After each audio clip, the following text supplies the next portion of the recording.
Hoy día es policitemia neonatal.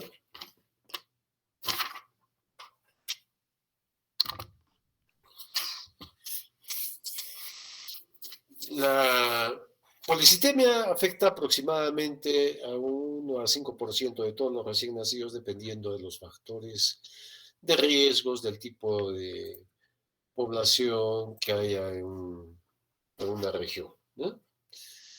Es principalmente causada por una respuesta de la producción de glóbulos rojos por la médula o extramedular en respuesta a un entorno intrauterino relativamente hipóxico, ¿no? Quiere decir que si el feto recibe menos cantidad de oxígeno que lo habitual, que en un embarazo normal, pues como respuesta va a producir más glóbulos rojos para que le traigan más oxígeno. Tener en cuenta que la concentración promedio del hematocrito es más o menos 61% y la hemoglobina 19,3%. ¿No? Esto es tomado de muestras capilares en recién nacidos a termo, porque en prematuros es como que en hemoglobina es como un gramo más o menos menos en promedio, ¿no? Por definición, la policitemia tiene un valor de hematocrito superior a 65%, o si tomamos en cuenta la hemoglobina, cuando el valor de hemoglobina es más de 22 gramos por decilitro en sangre venosa. Ahora, el hematocrito capilar, si tomo yo hematocrito capilar, es generalmente 10 años, 10% más elevado que el hematocrito venoso. También hay una variación cuando tomar. Cuando nosotros tomamos el hematocrito de cordón, tiene un valor que se va a repetir 12 horas después, más o menos. ¿Qué quiere decir? Que en las primeras horas hay un aumento del hematocrito. Por lo tanto, a veces no nos sirve para tomar decisiones después de las 2, 4 horas, ¿no? Hasta más o menos después de las de 12 o 18 horas. Pero el hematocrito de cordón viene a ser un poco predictivo, ¿no? Para ver si ya va a ser policitemia. La policitemia está relacionado a la cantidad de glóbulos rojos y también a otros elementos contenidos en la sangre. Y esto es lo que lleva en suma a la viscosidad sanguínea. Cuando yo hablo de policitemia, no es lo mismo de decir viscosidad, ¿no? Porque la viscosidad sanguínea, en las cuales también está incluido el hematocrito o los glóbulos rojos, solamente es una parte. Hay otras partes que están contenidos en la sangre que van a hacer que esa sangre sea más viscosa, más espesa, ¿no? Como las plaquetas, ¿no? Como las proteínas, ¿no? El fibrinógeno. Entonces, hay varias sustancias que me dan la viscosidad sanguínea. Por lo tanto, a veces hablamos de policitemia e hiperviscosidad, ¿no? El hematocrito, como les digo, es el principal determinante de la viscosidad y tiene un aumento lineal, ¿no? Con los valores de hematocrito. Entonces, un pequeño aumento del hematocrito se asocia también con un aumento de la viscosidad. Por lo tanto, como les dije, cuando hablamos solamente de poliglobulia, es el contenido de glóbulos rojos, más no de la viscosidad de la sangre, que es que esté más espesa o que haya más dificultad en la circulación, ¿no? Que esté más lenta la circulación. Entonces intervienen otros factores. ¿Cuáles son esos factores? Por ejemplo, el pH en la acidosis metabólica es como que es más viscoso. El tamaño del vaso sanguíneo, mientras más pequeño es el vaso sanguíneo, es más lenta la circulación, ¿no? En las arterias arteriolas, las proteínas plasmáticas, ¿no? Los leucocitos y las plaquetas, que también intervienen en la viscosidad. La policitemia rara vez produce síntomas. Cuando en la mayoría de veces que ustedes me van a diagnosticar policitemia, me lo van a poner como policitemia asintomática. Porque es un hallazgo común, es un hallazgo que lo pueden hacer solamente por hacer un screening de hematocrito, pero en algunos casos sí van a encontrar niños que se muestran pletóricos, con dificultad respiratoria, con mala tolerancia oral.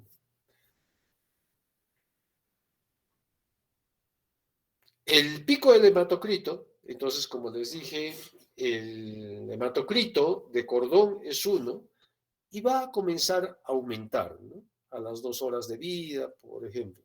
Se mantiene entre las 2 a 4 horas de vida y después disminuye lentamente a los valores de cordón entre los 12 a 18 horas de vida.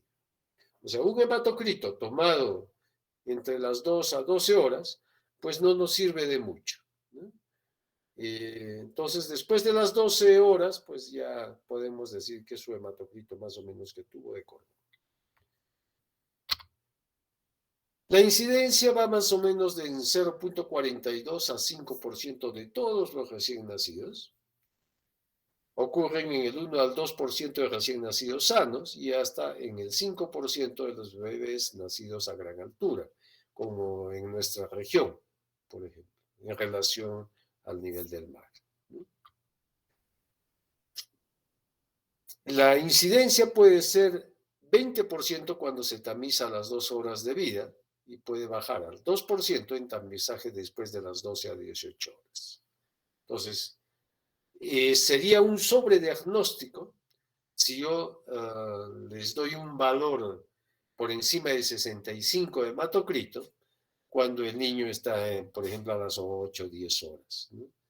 Todavía hay que esperar y repetir ese hematocrito después de las 12 horas. ¿Quiénes más tienen riesgo o un mayor riesgo? Los grandes para edad gestacional. Entonces, en ellos hay también que hacer un screening. Es más o menos 3 a 6% que se presentan policitemia. Los pequeños para edad gestacional la incidencia es un poco mayor. Estamos hablando del 8 al 15%. Estos pequeños para la edad gestacional, o en los casos de RCIU igual, se supone que hay patologías maternas que han hecho que el feto reciba menos oxígeno. O sea, ese feto que no ha crecido también ha recibido no solamente menos nutrientes, ha recibido menos oxígeno. O sea, ha estado sometido a una hipoxia crónica, no a una hipoxia aguda, que es lo que les da asfixia perinatal, ¿no? Son los niños que tienen asfixia al nacer. En este caso es una hipoxia crónica, ¿no? Una disminución leve pero crónica, en las cuales puede haber a veces falsos nudos, hay hipertensión del embarazo que ha hecho que haya calcificaciones, infartos a nivel de placenta, por lo tanto, la porción intercambiable de placenta ha disminuido y el niño ha recibido menos oxígeno. Como compensación, la médula reacciona diferente, ¿no? Mi organismo trata de compensar la producción de glóbulos rojos mediante la eritropoyetina, ¿no? Entonces, ¿qué es lo que pasa? Al aumentar la eritropoyetina, ¿no?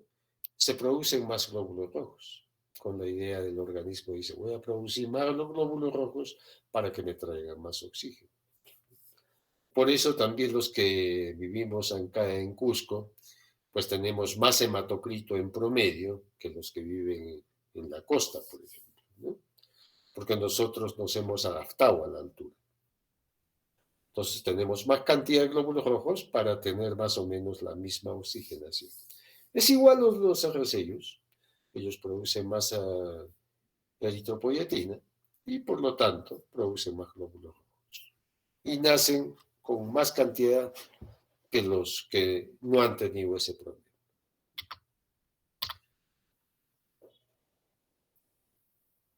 La incidencia según peso en relación a edad gestacional, ¿se acuerdan cuando hemos hecho clasificación de los recién nacidos? Si relaciono yo peso con edad gestacional, yo puedo tener adecuados para la edad gestacional, que son la mayoría, al final de cuentas, ¿no? Grandes para la edad gestacional y pequeños para la edad gestacional. ¿Qué porcentaje de poliglobúlicos voy a tener en relación a estos niños? Si son adecuados, fíjense, la incidencia es 1.33, es baja, ¿no? Cercano al 1. Los grandes para la edad gestacional están en 2.13 y los pequeños, fíjense, es mucho mayor, ¿no? 7.30. Lógicamente que si salgo un promedio, me sale el 2.12% que están dentro de los márgenes de incidencia.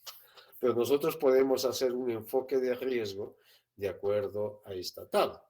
Entonces, si yo tengo evidencia, ya sé a quiénes les voy a hacer el control de hematocrito, porque son los que tienen más riesgo. Entonces, el incremento de la viscosidad de la sangre, ¿no?, hace un aumento de la resistencia al paso de sangre, ¿no? Por lo tanto, el flujo sanguíneo se vuelve lento. Y esto puede condicionar hipoxia porque voy a recibir menos oxígeno a nivel de los tejidos. Y el otro, que puede haber, como la sangre es espesa, es fácilmente puede haber coágulos, trombos o una coagulación intravascular diseminada. Hay diferentes alteraciones dependiendo de qué sistema estamos viendo. A nivel cerebral, la policitemia hace que haya disminución del contenido de sangre hacia el cerebro. Por lo tanto, esto puede condicionar algunas alteraciones a nivel neurológico. Como les digo, no es que sea agudo, es crónico.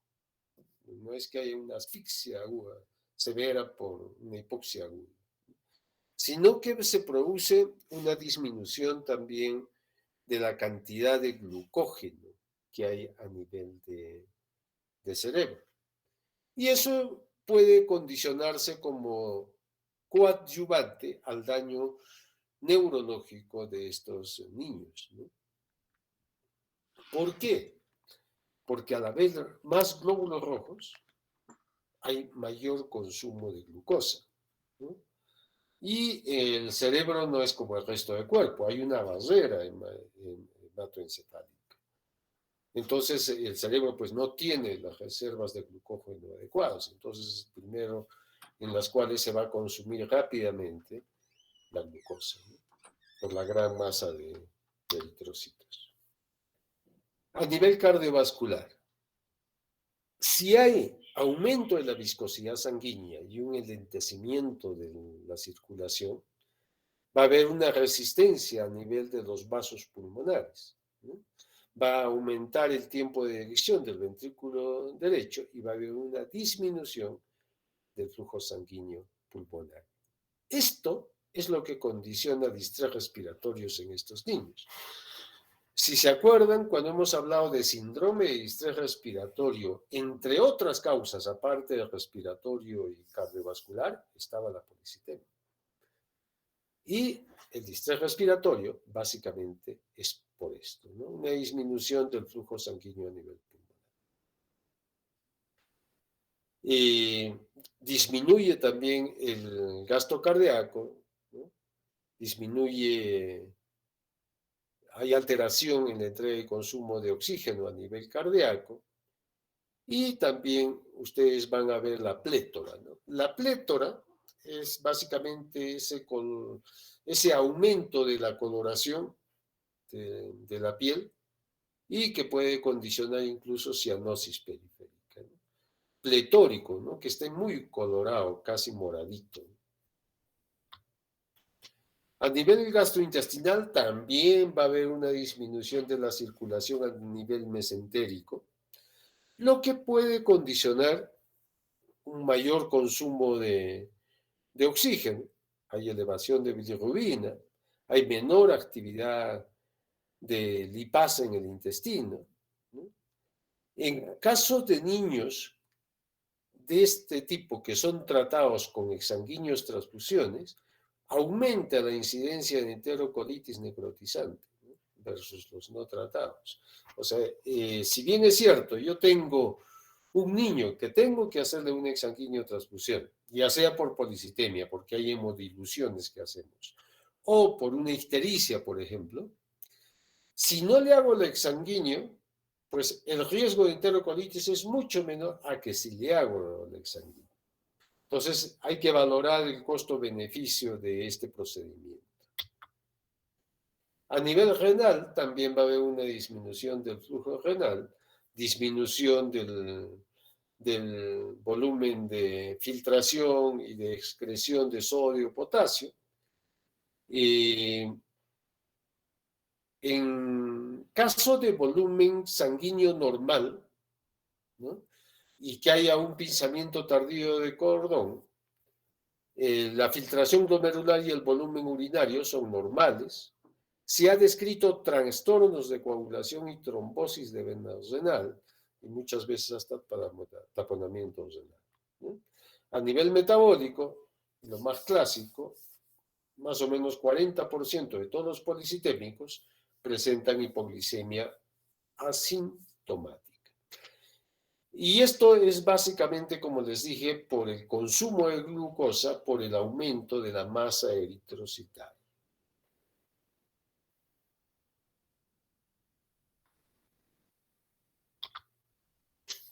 ¿Cómo lo clasificamos la policitemia? Yo puedo tener una policitemia normovolémica, o sea, con volumen normal sanguíneo. Esto es generalmente asociado a insuficiencia placentaria e hipoxia crónica intrauterina.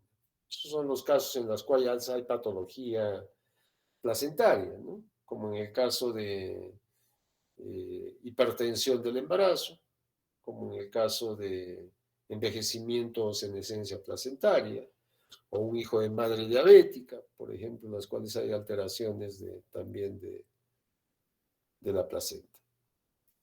También puede haber policitemia hipervolémica. Esos son los casos en los cuales ha habido una transfusión más allá de lo normal, ¿no? Si yo tengo más transfusión de lo normal, no solamente lo que pase con el retardo de la ligadura de cordón, en las cuales se ha visto también que hay un aumento de casos de policitemias leves, pero sin compromiso sintomático. Hay transfusiones placentofetales, ¿no? O fetofetales en el caso de gemelares. Y la policitemia hipovolémica se produce en casos de deshidratación, en las cuales hay una concentración. Si el niño se deshidrata, lógicamente que la masa eritrocitaria al momento de hacer el análisis, pues va a ser mayor. Entonces, ¿cuál es la recomendación en caso de deshidratados? No darle la interpretación cuando el niño está deshidratado. ¿Cuándo me sirve? Una vez que yo hidrate. Ese es el valor real del hematocrito. Para tener en un caso de policitemia, ustedes lo que me tienen que hacer es un enfoque de riesgo. Enfoque de riesgo para ver quiénes tienen la posibilidad de desarrollar una policitemia intraútero. Todos los que tengan hipoxia crónica intrauterina, en el caso de los RCIUs, ¿no? Hijos de madre diabética, síndromes gestacionales hipertensivos, tabaquismo materno, cardiopatía cianótica materna y los recién nacidos postérmino, que son los que tienen senescencia o envejecimiento placentario, por lo tanto hay mayor cantidad ya de infartos o calcificaciones placentarias, lo que condiciona menor pase de oxígeno. En los casos de transfusión intrauterina, clásico es transfusión feto-fetal, pero esta transfusión feto-fetal tiene condiciones, ¿no? Como en el de la imagen. ¿Qué tiene que ser monocoriales? ¿No? Que cada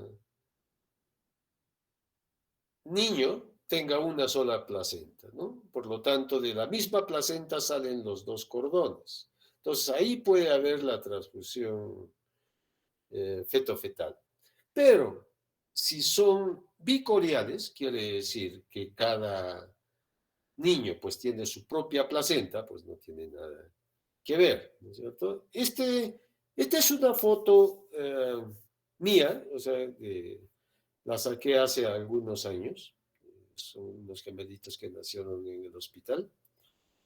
Y bueno, felizmente tuve la foto, el momento para tomarle esta foto. Y fíjense qué es lo que tiene. Tienen unos gemelos monocoriales, son gemelos idénticos, son monocigotos.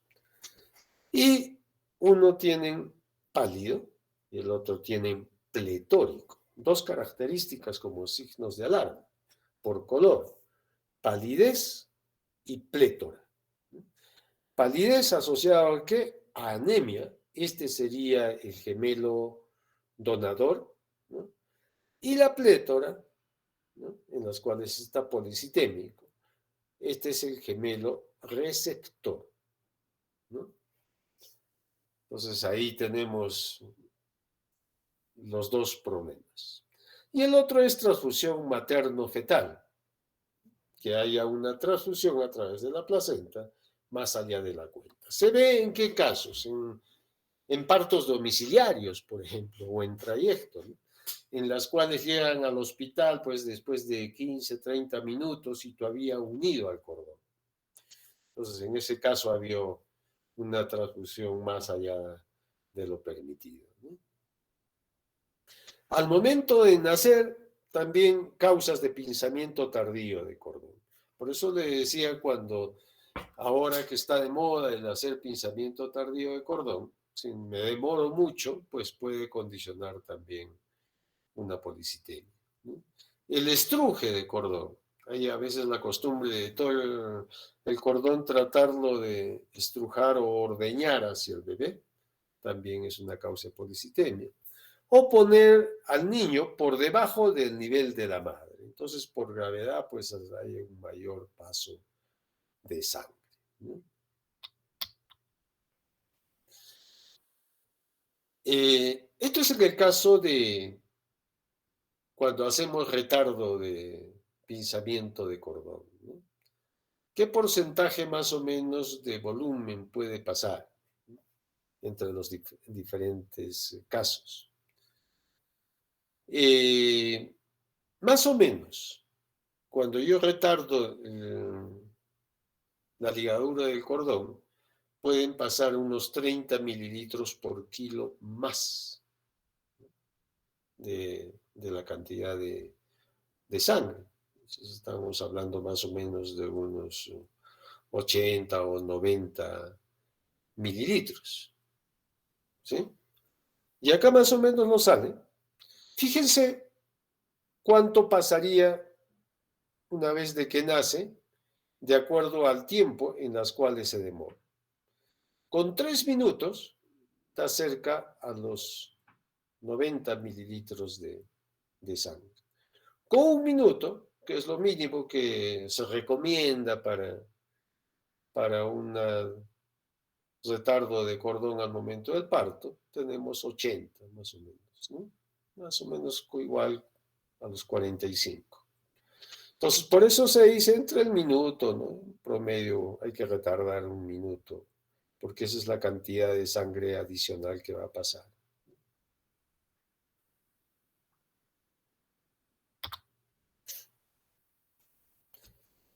Ah, ¿qué otras causas de policitemia neonatal tenemos? De causas fetales y neonatales. Todos los que tengan trisomía, sea trisomía 13, 18, 21, tienen mayor riesgo. Por lo tanto, en un síndrome de Down, por ejemplo, es donde más se puede ver policitemia. Entonces hay que hacerles el screening del hematocrito. La hipoxia, toda hipoxia intrauterina siempre va a aumentar la transfusión placentaria. Casos de hipotiroidismo, tirotoxicosis, hiperplasia suprarrenal congénita, el síndrome Beckwith-Wisman, que esta es una patología que cursa con hiperinsulinemia. Zonas geográficas de altura, como en nuestra región, cardiopatías congénitas cianóticas y deshidratación, ¿no? Aunque es relativo, porque una vez de que yo corrija la deshidratación, el hematocrito va a llegar a sus valores normales, predeshidratación, ¿no? Este es un estudio que se hizo ya hace unos buenos años en relación a las trisomías que se pueden presentar con policitemia. Y fíjense, de las trisomías 21, tuvieron 23 niños, en los cuales el 34% de los niños tuvieron policitemia, ¿no? 34% de estos, que son 8. En otras genopatías tenemos 18%. De todas maneras, está muy por encima de lo que es el promedio, ¿no? Que es aproximadamente de 0.5 a 5. Casi un tercio de todos los que tengan este tipo de trisomías o genopatías pueden tener policitemia. Entonces, ¿cómo reconocerlos? Básicamente es por la clínica, ¿no? O por los riesgos o por laboratorio. Cuando tenemos un análisis de laboratorio, un hematocrito, pues que hay que evaluar si hay riesgo para hacer eso, porque muchas veces nos sale el hematocrito algo alto, pero no hay un factor de riesgo. Entonces siempre hay que asociarlo a un factor de riesgo para darle una importancia sobre el niño. Si bien es cierto, la mayor parte son asintomáticos, cuando son sintomáticos, pues tienen algunas complicaciones. Hipoglicemia. La hipoglicemia se explica por la masa eritrocitaria, ¿no? Igual a hipocalcemia. La hiperbilirrubinemia se explica porque hay mayor hemólisis, ¿no?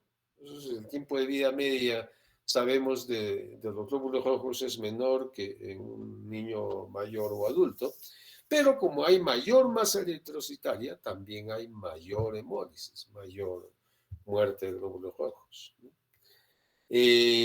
Puede producir insuficiencia cardíaca, sobre todo en los casos en los cuales haya policitemia con hipervolemia, ¿no? Cuando pasan más cantidad de volumen sanguíneo, al igual que hipertensión pulmonar. Insuficiencia renal es por la disminución del flujo sanguíneo a nivel renal y disminución de la filtración, ¿no? Enterocolitis necrotizante igual es por que puede haber trombosis a nivel mesentérica, ¿no? Trombocitopenia, hay un consumo de las plaquetas, ¿no? Cuando hay policitemia, hay mayor destrucción de plaquetas. En el 19 a 38% de policitémicos se encuentra trombocitopenia. Infartos o hemorragias cerebrales, también por la disminución de flujo sanguíneo y oxígeno. Acá hay unas manifestaciones relacionadas sobre todo por sistemas. Lo clásico ustedes van a identificar es esto, esa rubicundez, esa plétora, ¿no? Que es generalizada, ¿no? Como hemos visto en esa imagen de los gemelitos. Llenado capilar es lento, esto es por la perfusión lenta, porque la circulación es mucho más lenta. El niño está letárgico, hipotónico. La taquipnia ya hemos visto porque a nivel pulmonar pues hay vasoconstricción, hay hipertensión pulmonar, ¿no? Taquicardia, temblores, irritabilidad. Ictericia es porque hay mayor destrucción de glóbulos rojos. Hay un rechazo al alimento y puede presentarse vómito. A nivel del sistema nervioso central puede haber hasta convulsiones, ¿no? Lo usual es tener temblores. Temblores es esto, ¿no? Es un movimiento fino que se presenta, que también se conocen como tremores, ¿no? Por la irritabilidad del sistema nervioso central, que la característica para diferenciarlo de convulsión es cuando ustedes lo agarran. En un temblor, ustedes lo agarran en la mano y deja de tener esos movimientos finos. En cambio, cuando hay convulsiones, ya es algo un poquito más serio, quiere decir que hay un foco de infarto o de daño a nivel cerebral, y el niño tiene este tipo de movimientos más sincrónicos, ¿no? ¿Qué pasa cuando ustedes lo tratan de agarrar y ustedes van a seguir con el brazo en movimiento? O sea, no cesa, que es la diferencia con el temblor o tremor. Puede haber hemorragias intracraneales e infartos, ¿no? Y eso puede condicionar este tipo de manifestaciones clínicas. A nivel cardiovascular hay disminución del gasto cardíaco.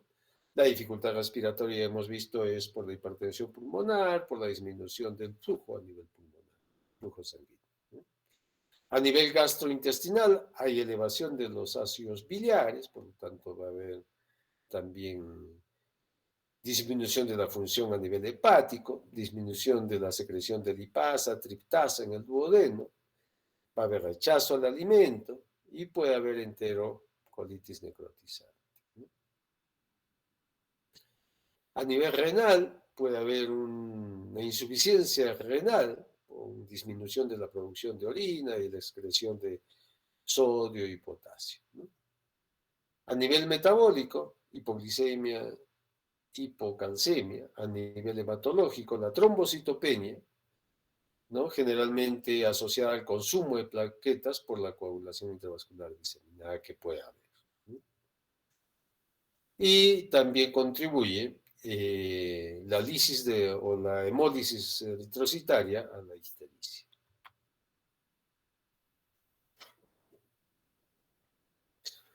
Este era un cuadrito, es un estudio también que se hizo hace algunos años, en las cuales se trata de relacionar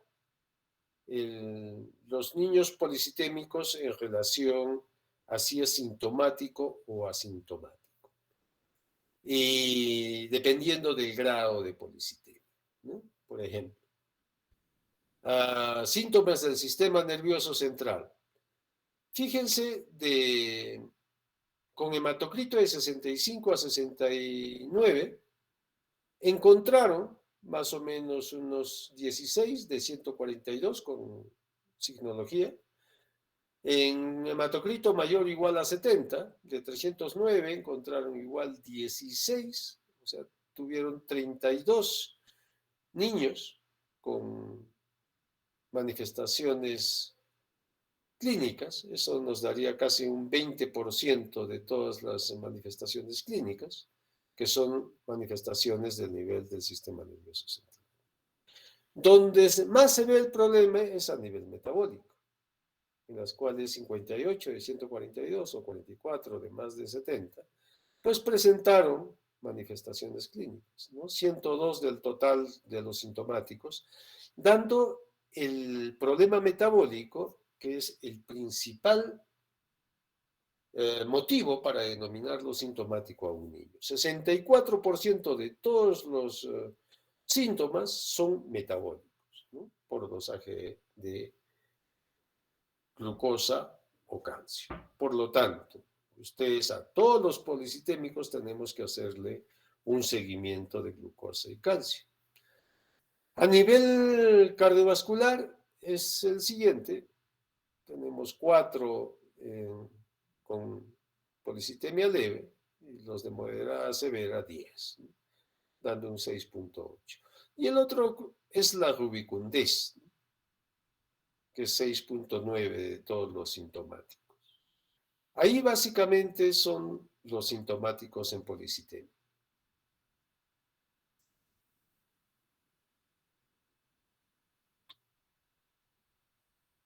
Entonces, en total podemos decir que casi el 30% de todos los niños con policitemia son sintomáticos y el 70% son asintomáticos. Se ha relacionado la policitemia, sobre todo cuando son sintomáticos, a problemas neurológicos a corto plazo, aproximadamente en el 60% de los pacientes. El hallazgo más frecuente son los temblores o tremores, ¿no? Aunque también puede haber la letargia o el decaimiento o la hipotonía o la succión débil, ¿no? Como manifestaciones de letargia, ¿no? O convulsiones cuando pasa. ¿Cuál es la explicación más aceptada por las cuales hay un daño neurológico en la policitemia?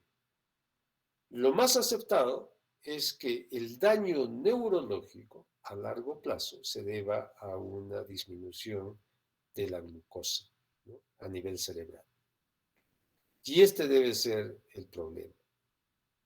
Entonces, los niños policitémicos, sintomáticos, que se les pasó incluso, ¿no? Que no se les trató, que no se siguió la dosificación de acuerdo al nivel de glucosa, pues ese cerebro ya tiene daño permanente.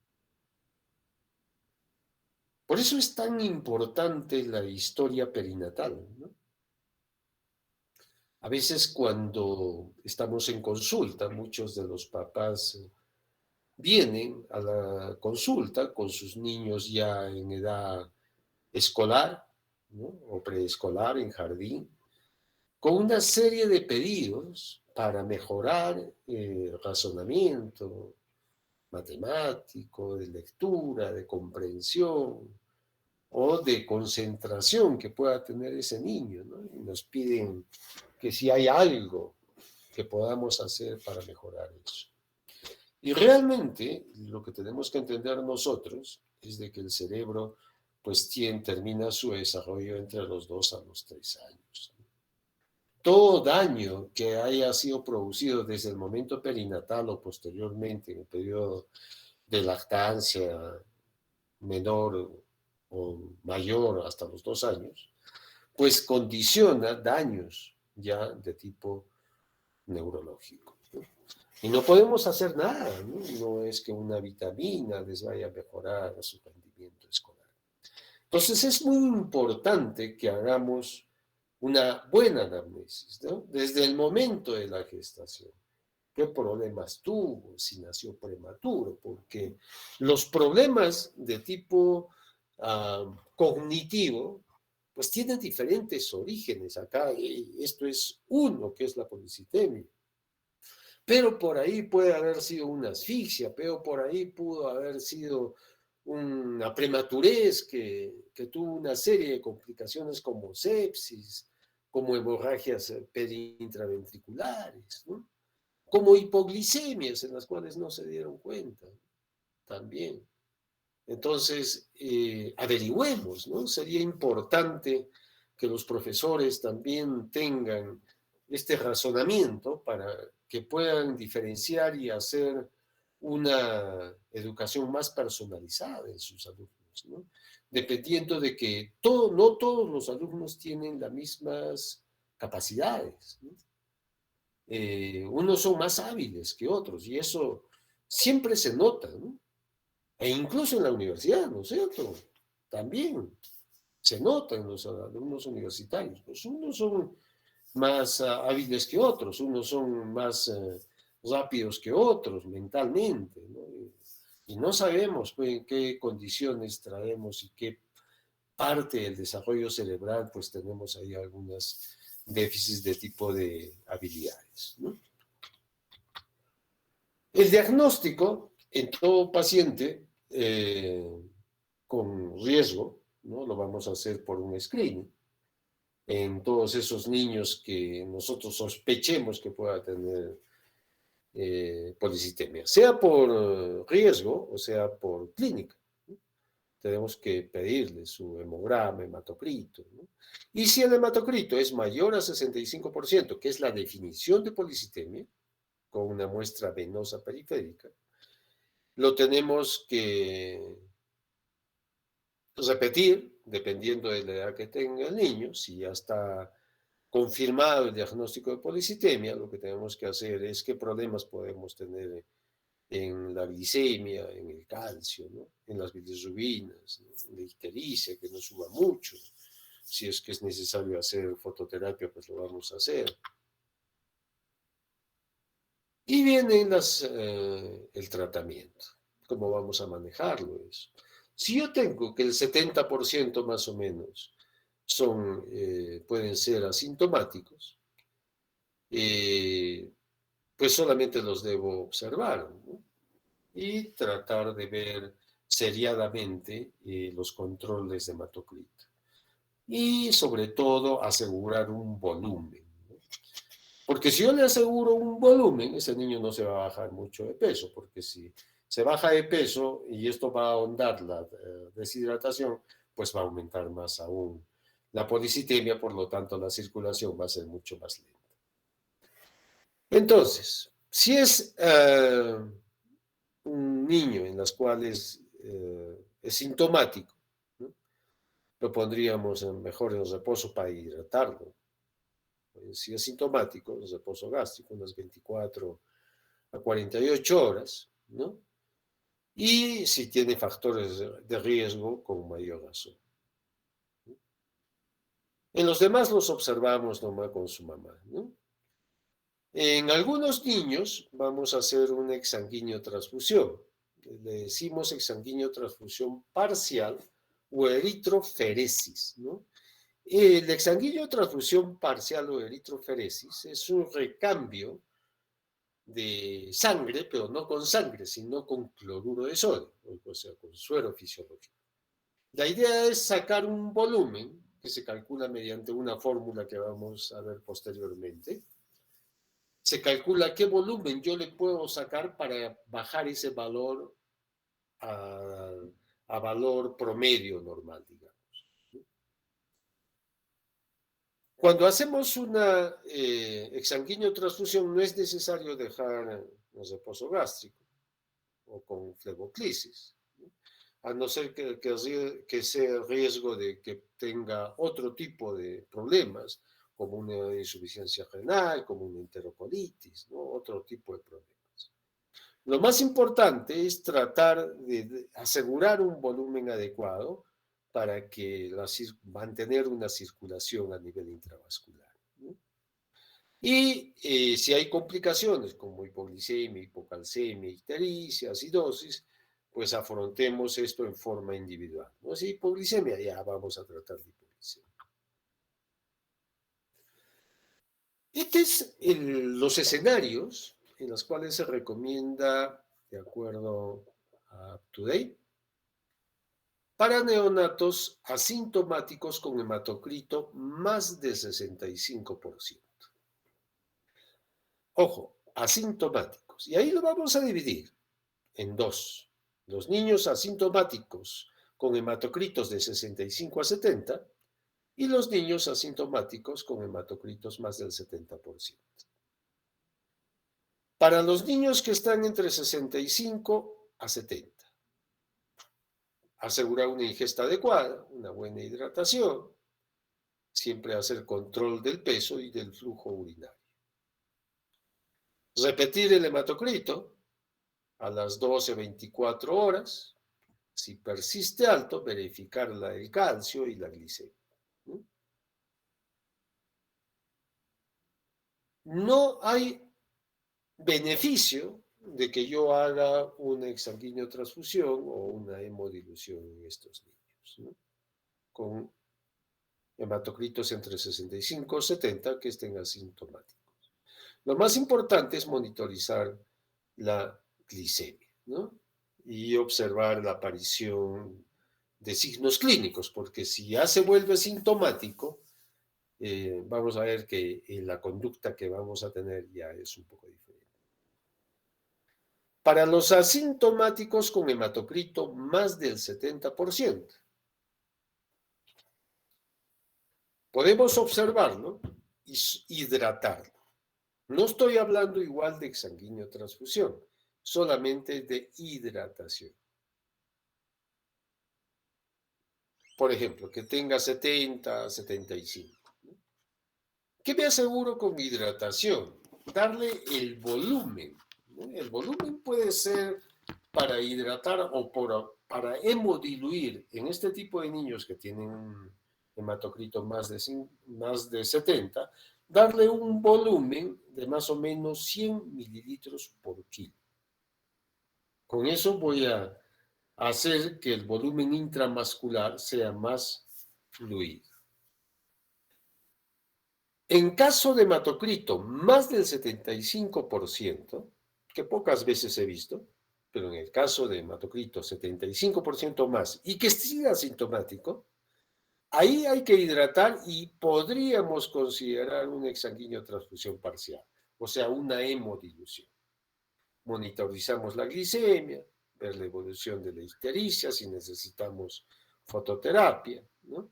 Y ver en qué momento se me vuelve sintomático. ¿Okay? Para los sintomáticos, la conducta es un poco diferente. Fíjense con hematocrito más de 65. En el anterior, ustedes tienen una adecuada hidratación, solamente a veces con leche materna y observarlo, ¿no? Tenerlo junto a la mamá, podríamos observarlo ahí. Pero acá, si es sintomático, ya tenemos que hidratar en forma endovenosa. ¿Qué solución vamos a poner? No vamos a poner una solución de cloruro de sodio. Ojo. ¿Por qué no vamos a poner una solución de cloruro de sodio? Porque estos niños hacen hipoglicemia. Entonces tiene que ser una solución glucosada a un BIC adecuado. Entonces, siempre para la hidratación suministrar un volumen endovenoso 20% o más superior al recomendado habitualmente. Lo que recomienda UpToDate son 100 mililitros kilo día, porque si no, le estaríamos dando algo como si fuera algo habitual nomás. No, la idea es darle más de lo normal, ¿no? Para diluir netamente. El BIC, fíjense con qué BIC es lo que está recomendando, 6 a 8, ya no el normal. El normal sería 4 a 6 miligramos kilo minuto. Para este caso, 6 a 8 miligramos kilo minuto. Y esto es para prevenir o revertir la hipoglicemia, ¿no? Aparte de este manejo, tenemos que hacerle balance hídrico estricto, el control del peso, control de flujo urinario por hora, ¿no? El flujo urinario siempre se da en mililitros por kilo por hora, que generalmente es de 1 a 3 mililitros kilo hora, ¿no? Ese es el flujo urinario normal. Y control de la glicemia cada 3 a 6 horas, de acuerdo a cómo esté su estabilidad. En caso, así sea sintomático por hematocrito más de 65, si no puedo corregir, que empeoran la sintomatología, o no puedo corregir la hipoglicemia, tengo que hacer la exsanguíneo transfusión parcial, ¿no? O ver alguna otra causa distinta, ¿no? A policitemia que puede estar provocando los síntomas. Puede tener otro tipo de problemas.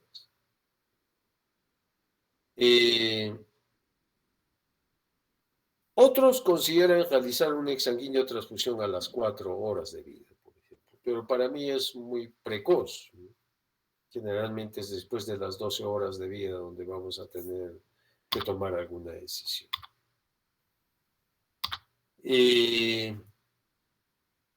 La eritroferis o recambio parcial de oxígeno. El objetivo es recambiar parcialmente un volumen sanguíneo, restituyéndola con una solución salina. ¿Sí? Que es lo que más o menos tiene la osmolaridad plasmática. O también se puede hacer con plasma fresco o albúmina al 5%. De lejos, la solución recomendada actualmente para hacer la eritroféresis es suero fisiológico. Ojo, no se confundan con lo que he dicho acá, que es hidratación, ¿eh? Que lo hacemos con una solución glucosada con un PIC de 6 a 8. Acá es para evitar. ¿Por qué hidrato? Quiero evitar primero hacer un exsanguíneo transfusión. Pero si ya voy a hacer un exsanguíneo transfusión, lo que tengo que hacer es el exsanguíneo parcial y recambiar la cantidad que voy a sacar con solución salina, que es pues, por cuestión de osmolaridad, ¿no? ¿Cuándo hacer? Si el hematocrito central es mayor de 65%, recién nacido, sintomático, ¿no? Y que no responda a lo que hemos dicho antes, a la hidratación, a esto, en caso de peorados síntomas o hipoglicemia persistente, ahí tengo que hacerlo. O cuando exceda el 75%, aunque sea asintomático, ¿no? Ahí puedo considerar la exsanguíneo transfusión.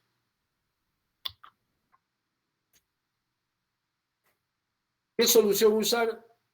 De lejos, como les dije, el de menos riesgos es el uso de cloruro de sodio, ¿no? Eh, entonces, la recomendación más frecuente que hacían para hacer un exsanguíneo transfusión empleaban plasma fresco. ¿Por qué? Porque acá no había mayor problema porque era de la misma osmolaridad plasmática. ¿Cuál era el problema? El problema de utilizar plasma fresco es que el plasma puede no bajar la viscosidad. Acuérdense que tengo dos cosas yo. Tengo la masa eritrocitaria, que es lo que me da el hematocrito, básicamente, y después tengo el plasma.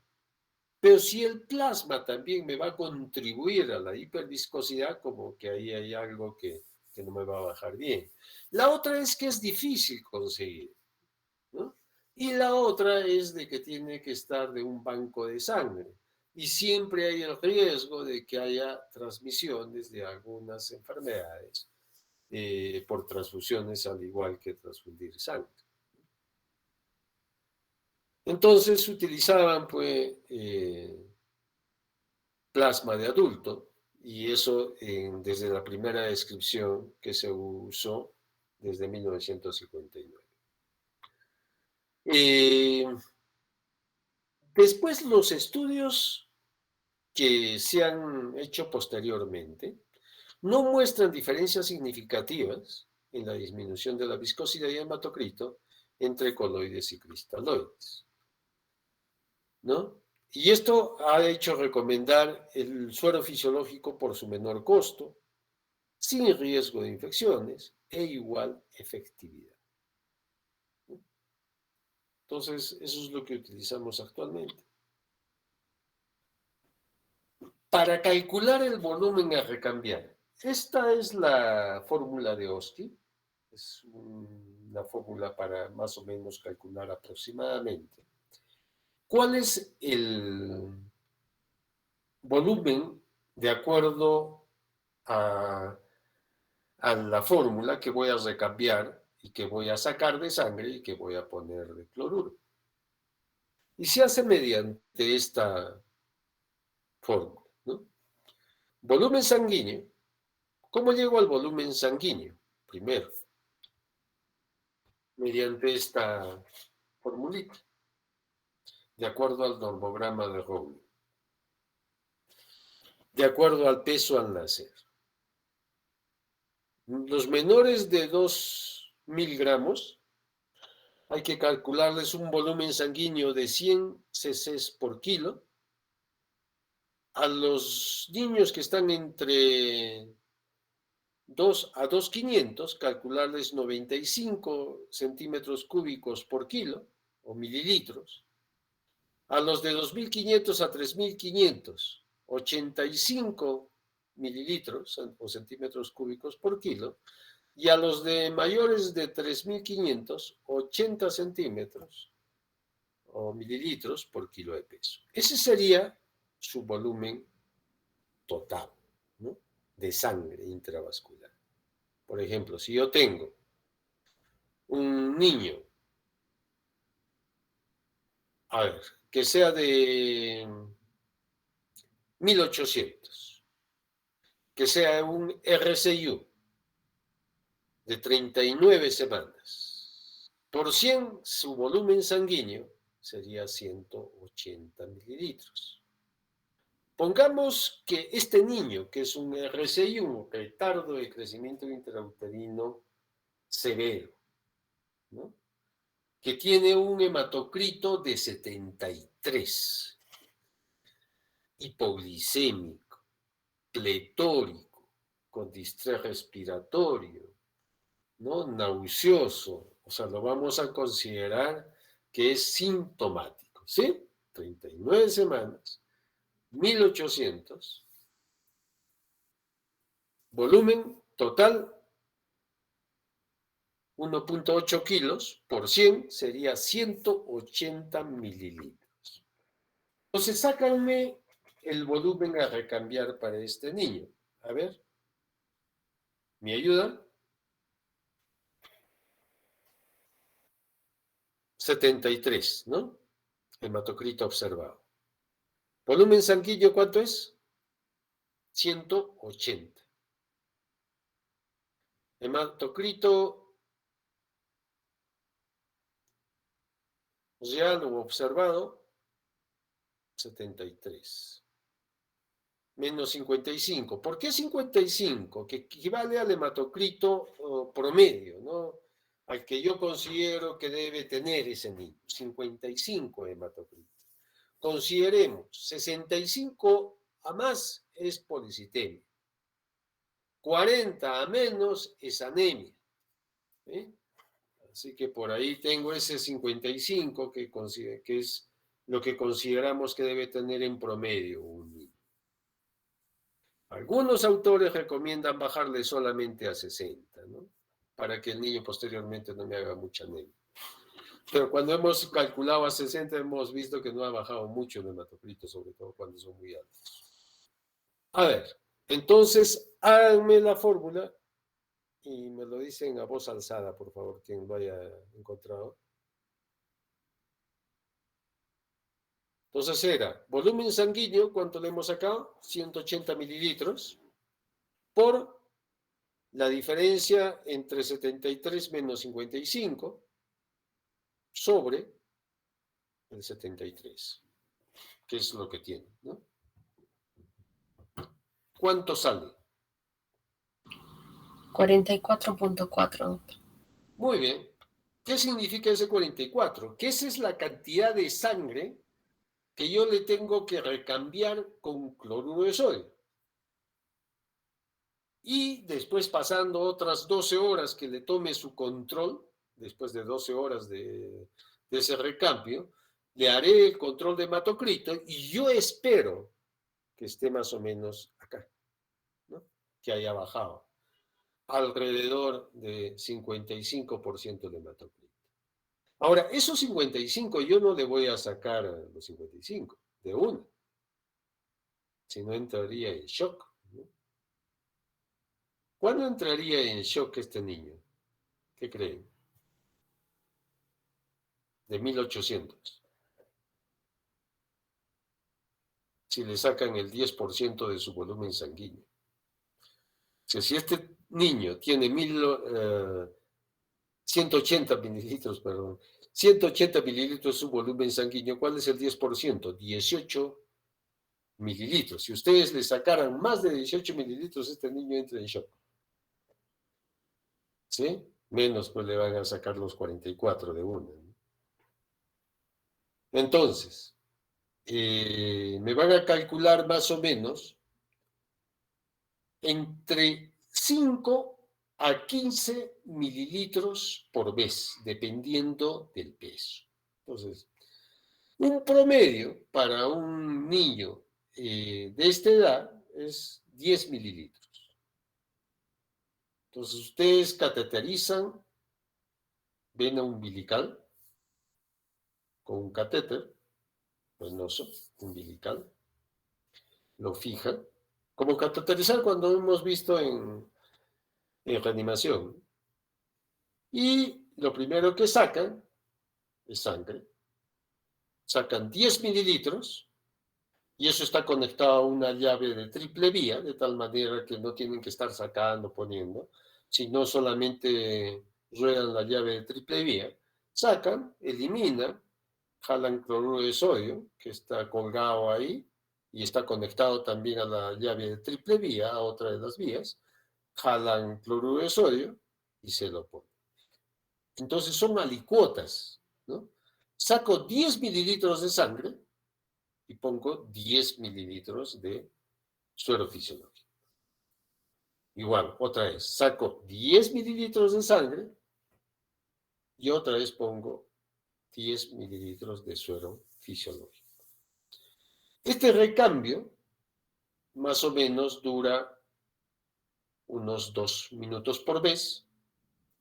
Por lo tanto, en unos 10 minutos, ustedes pueden haber, o 15 minutos a lo mucho, haber hecho todo el procedimiento, ¿no? Hasta completar los 44 mililitros de recambio.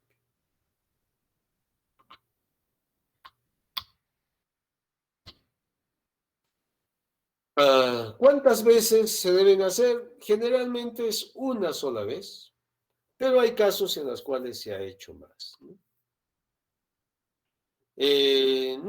Una sola vez, por ejemplo, en este estudio que se hizo igual hace unos años, en el cual saqué estos cuadritos interesantes. Por ejemplo, para los que tenían policitemia entre 65 a 69, 167 requirieron solamente una exsanguíneo o recambio sanguíneo parcial y 4 probablemente 2 o 3, ¿no? Porque no bajó mucho. Para los que tenían más de 70, 273 pues requirió una y 7 requirió más de uno, ¿no? Para corregir la policitemia. ¿Qué consecuencias tenemos a largo plazo? ¿Por qué nos interesa? ¿Por qué nos preocupa? ¿No? Puede haber efectos negativos sobre el rendimiento escolar, lo que les estaba comentando hace un rato sobre el desarrollo cognitivo de los niños, en los cuales puede haber un déficit del coeficiente intelectual a los 7 años de edad en los estudios que se hace a largo plazo. Esto, como también les adelanté, probablemente no se deba a una poliglobulia, o sea, el efecto neurológico, ¿no? En sí, sino a problemas que rodea la poliglobulia, ¿no? Como la hipoglicemia a nivel cerebral. El pronóstico depende mucho de la causa primaria. Los RCIU son los que pueden tener mayores complicaciones, ¿no? Porque hay otros problemas además que pueden contribuir al pronóstico, ¿no? O a las complicaciones neurológicas, ¿no? Como la asfixia, la acidosis, si hay infecciones, si hay problemas de hipoxia. La policitemia pues puede desempeñar, cierto, un papel muy importante en el desarrollo del sistema nervioso, ¿no? Y la asociación entre hipoglicemia y la policitemia o síndrome de hiperviscosidad, pues peora el pronóstico, ¿no? Por esto, la disminución de la glucosa. Y esto es lo que les quería un poco considerar ahora para los casos en los cuales ustedes tengan algún problema a nivel periférico, ¿no? Si tuvieran alguna pregunta, alguna duda, algún comentario.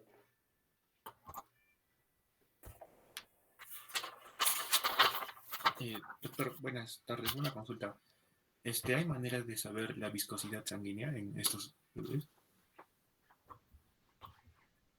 ¿De medirla? Ah, claro. A ver, Gary. Lo ideal sería que nosotros midamos hiperviscosidad. Y eso se hace con un densitrómetro, ¿no? Eso lo hacen en laboratorio. Lo que pasa es que no lo pedimos nosotros. Y una vez tratamos de hacer un estudio para ver hiperviscosidad y policitemia. Y la viscosidad se tenía que hacer con un aparatito, ¿no?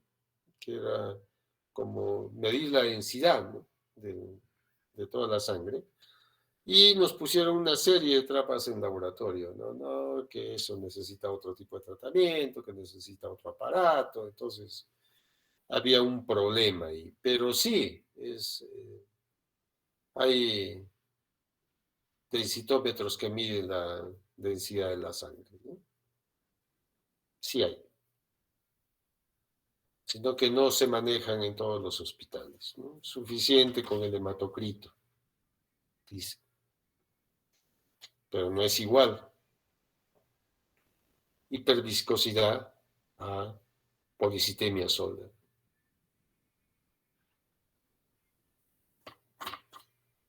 Ok, doctor, gracias. Eso es interesante Doctor, buenas para que alguien tardes. pueda hacer un trabajo, por ejemplo, ¿no? Alguien que lo pueda presentar. Pero lo ideal es hacerlo en forma prospectiva, ¿no? En forma longitudinal. Y no es mucho el tiempo, si se dan cuenta, ¿no? Eso es tratar de medir, tener sangre de cordón, tratar de medir a las 4 horas, por ejemplo, y después a las 12 o 18 horas. ¿Y cómo es la variación? Solamente para ver la variación, cómo se comporta eso en el Cusco. ¿Quién me quería preguntar? Doctor, buenas tardes. Doctor, Maricela, dime. ¿hay alguna contraindicación para hacer el exsanguíneo de transfusión parcial? Sí. Por ejemplo, si hay compromisos a nivel de digestivo, por ejemplo, si ya está con una enterocolitis, no se puede hacer un cateterismo umbilical ahí, ¿no? Tendríamos que hacerle por vía periférica y eso es como que es bien difícil porque como que es bien espesa la sangre, es más difícil que por una vía periférica yo te saque cantidad suficiente de sangre, ¿no? Pero sí, o sea, si está hemodinámicamente inestable ese niño, primero tendríamos que estabilizarlo, ¿no? Y si hay compromiso a nivel digestivo, pues cateterismo umbilical no lo podríamos hacer. Tendríamos que utilizar una vía central, ¿no? Entonces, probablemente hacer una flevo por una subclavia, ¿no?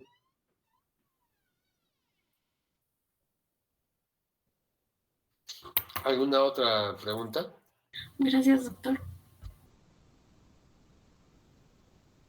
¿Alguna intervención? ¿Alguna cosa que han leído ustedes?